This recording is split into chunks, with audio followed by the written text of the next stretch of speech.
Good evening and welcome back to another Fantasy Football Fix daily price change predictions video. My name is FPL Nacho and this is the series where we discuss potential FPL price changes to help you build that essential team value. Now, of course, at the time of recording this, we are halfway through or at the back end of double game week 21. However, with Everton-Leicester game being postponed, of course, that's heartache to those managers that went for the likes of Calvert-Lewin, Decore and Gray. I'm definitely one of those right now.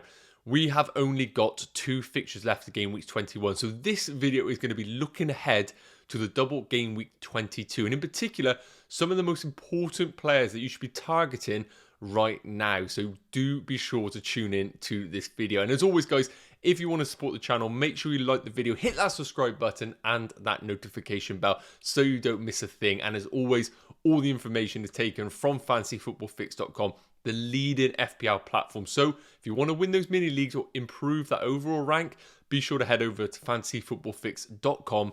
Link is in the bio. So without further ado, guys, let's get started.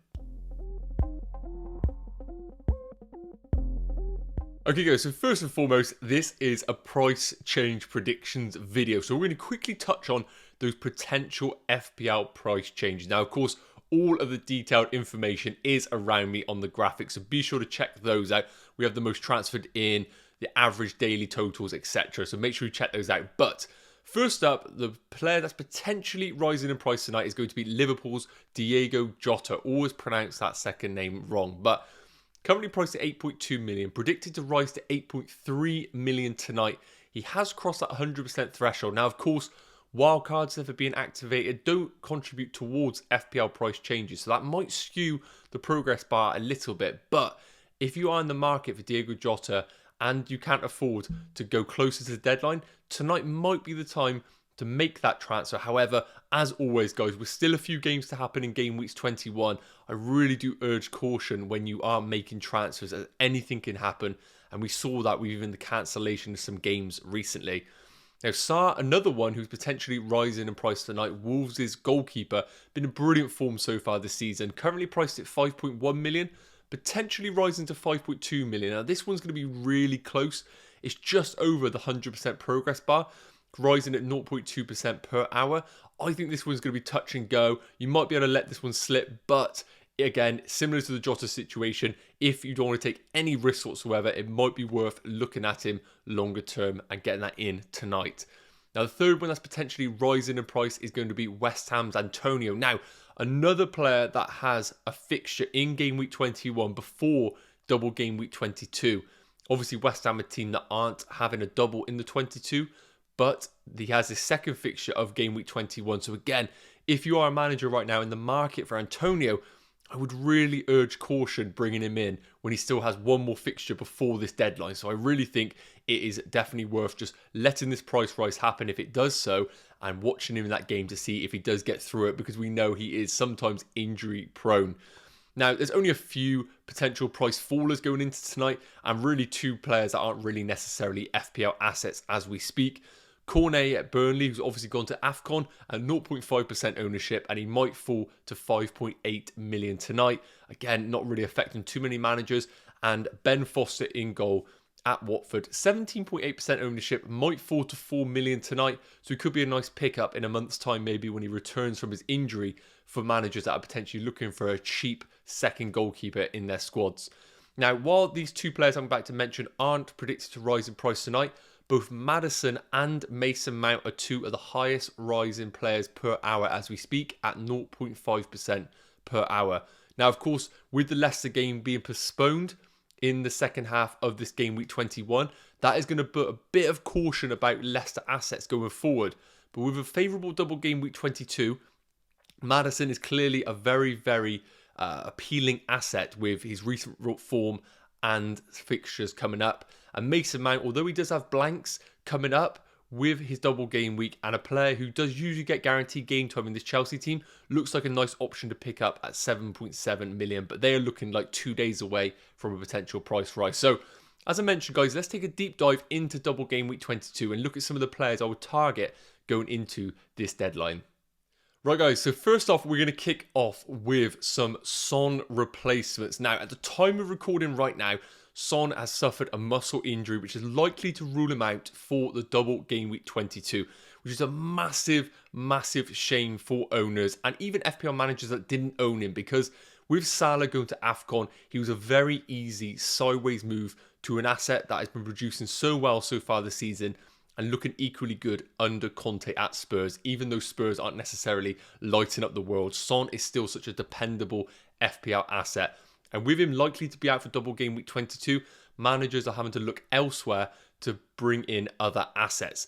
And I think the likes of Maddison and Tielemans are very interesting players for managers to be considering. Now, first and foremost, why have I brought up the Leicester assets? Well, currently at that price point, they give you an opportunity to put a bit more cash into the bank, which gives you some flexibility for your squad. So with the price point of these two right now, it gives you the opportunity to either leave it in the bank for 2 game weeks and then target a midfielder to upgrade to Mo Salah, or if your squad is looking very weak and your bench is really struggling, of course with the COVID situations, it gives you a chance to spread the funds throughout the rest of your team and upgrade the 15 rather than just one position. And I think that's the real attractive part right now of the Leicester pair. And the reason being the Leicester pair are so attractive right now is because of their favourable double game week against Burnley and Tottenham. One of the teams that have a double game week naturally means that their FPL ceiling is a lot higher than those single game week players. Now, I want to put a big caveat on this right now when we're considering Leicester assets. And that is mainly because of their game against Everton, which was meant to be their game week 21 fixture, being called off due to COVID and injury reasons. Now, this is going to mean that we're going to have to monitor this situation very, very carefully. And I really wouldn't advise managers bringing in Leicester assets unless we get certain clarity that their double game week 22 fixtures aren't in jeopardy. And of course, anything that happens after that Friday deadline that we aren't aware of is just in the hands of the gods, unfortunately. So, Maddison versus Tielemans, a very interesting debate right now, and two players that are predicted to do well in double game week 22. Maddison predicted to score 9.3 points in 22, and Tielemans 8.7 points in game week 22. So really close between them, not necessarily one asset that is absolutely running away with it in our projected points department. And you can see it with the player heat map section I brought up in Fantasy Football Fix. Both players, again, playing very, very similar minutes. And their points, Maddison on 82, 70 for Tielemans. But the points per game in Tielemans' favour just.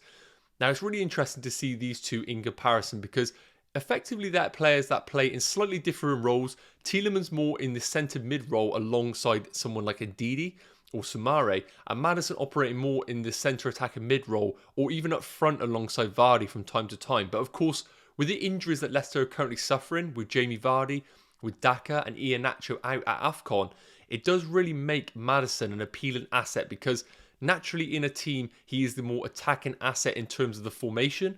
And with those absent players, it's only going to mean him having more emphasis in the final third with his creativity. And when we look at the player heat map here, we see first and foremost the ownership that Maddison has on set pieces with corners. You can see that on both sides. He is the set piece taker majority of the time. Tielemans, you can see on the heat map as well, does share the responsibilities now and then, but primarily it is on Maddison's shoulders. And in regards to the touch heat map, you can see Maddison's heat map is a lot closer to that final third rather than Tielemans, as expected, with Tielemans being much more of a natural centre mid player and Maddison being in between the forward and midfield lines. But again, I wouldn't necessarily say either player is really shouting out in terms of their penalty touches. Maddison, yes, you can see some penalty touches there, but not necessarily anything that I would think is going to be dominating Tielemans. Now, I think the big thing right now is the games that we've seen recently, Tielemans is actually having the penalties as we speak. Now, this could rotate from time to time, but in the absence of Vardy, it does look like Tielemans is going to be the penalty taker for Leicester. And that does offer another string to his bow that is very, very appealing as a Leicester asset. Because as I mentioned, with these fixtures in the double game week, naturally these are players that we want to be targeting if you want to really optimise your transfers. Now, as I mentioned, both players have played very similar minutes. So we can just look at the total statistics for both. Both right now on 5 goals apiece. We know that Maddison has much more been a second part of the season for him. The first half of the season He was very, very poor below par, but he's really kicked on and probably been the more form player of the two of recent months, I would say. Now, looking at the expected goals, Maddison leading on 3.7, but with Tielemans on 3.25, it really isn't a disparity to make me think that Tielemans is a terrible pick at all, both offering decent underlying stats there. But the shots is probably where Maddison just favours with 37 in comparison to Tielemans' 29, and shots on target 16 in comparison to Tielemans' 10. Again, I probably would expect that for the positions that Maddison takes up on the pitch. Tielemans naturally more the long range shooter from centre mid. And goal assists, you can see 3 for Maddison, 2 for Tielemans. But really, guys, when I look at these underlying stats and compare the two, although Maddison is naturally winning in most departments, it really is very close between the two. And while I think you could flip a coin on both, looking at the touch heat map, looking at the emphasis that is going to be on Maddison's shoulders in the creativity department, I think I would just favour Maddison just because of those projected points slightly favouring him over Tielemans and the underlying stats slightly in his favour. I think Maddison, if you were going for a Leicester pair of these two, he would just nick it for me. Right guys, so last up I just wanted to bring up the Fantasy Football Fix Fixture Analyzer over the next 5 game weeks. Just give you an idea on how the FPL fixture landscape is looking now. It is worth mentioning that content creation right now is so difficult because we know that at any point double game weeks can be dropped in along the way, which is going to make teams better than what they are right now. As you can see, West Ham currently have the best fixtures over the next 5 game weeks, but who's to say if the likes of Aston Villa or someone gets a double game week dropped in, that is going to propel them up the fixture analyzer. But we can only speak at the time of recording. The West Ham assets don't have a double game week in 22, but I filmed a few videos in the past where I've discussed about how I definitely would hold the likes of Antonio and Bowen in the double game week 22, although they only have 1 game week. Now, over the next 5 game weeks, Antonio is predicted to score 28 points and 6.1 of those points in 22. Now, while that is less than some of the double game week assets that we have touched on previously, like Tielemans and Maddison, I still think that is still enough value there to be holding on to these assets in 22 and don't go chasing double game week players, because after that with fixtures away at Man United, which isn't necessarily as hard as it seems on paper, followed by Watford, a leaky Leicester defence and Newcastle at home, these are brilliant options for West Ham assets, and your double up of Antonio and Bowen could definitely be held over this period. And if you did even go for a West Ham defender, although I'm not big on them defensively, you could hold them if they're a cheap option like Diop as a 5th defender going over this period. Now, looking at Watford fixtures going ahead, their double game week in 22 is arguably one of the best against Newcastle and Burnley. And although these are away, they're still nice fixtures because a lot of managers right now either own King, Dennis, or even the both of them. So it looks like an attractive double game week for those offensive assets. And in particular, followed by a home fixture against Norwich. I'd argue after that, the fixtures do start to swing for Watford and you could look to potentially jump off afterwards. But for these next 3 games, they are definitely brilliant assets to own. And if I probably had to own one over the next 5 game weeks, I probably would just favour Dennis. Now that he's not going to AFCON, unless something comes out that he's had a fallout with a manager or something, I really do think that he's probably just the better pick now. He's playing a bit more centrally in comparison to Josh King. Now, Pedro could come in and kind of impact the duo and how their positioning is in this team. But at the time recording, Dennis is slightly more predicted points over the next 5 game weeks. I probably would just favour Dennis. Now, Man United in isolation in game week 22 have an okay double game week, but I've spoke about this in previous videos. I personally think away at Villa and Brentford are 2 very tricky fixtures, let alone together in a double game week. But it doesn't mean that Ronaldo isn't a brilliant option.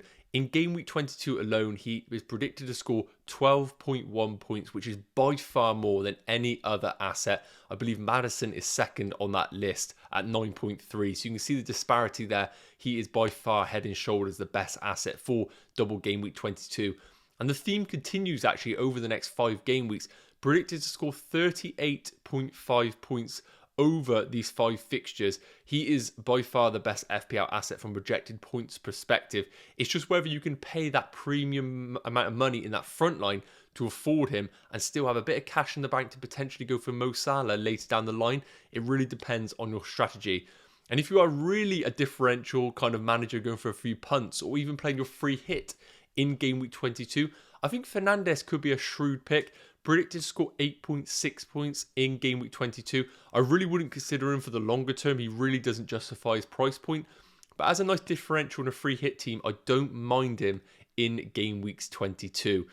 Now, Burnley at home to Leicester and Watford looks like a really nice setup for him, but the timing couldn't have been worse at the time of recording. Cornet at AFCON naturally makes their assets less appealing, and Chris Wood going off with an injury in their cup game. It's unclear how that injury is going to pan out for this double game week 22, so make sure you monitor the news.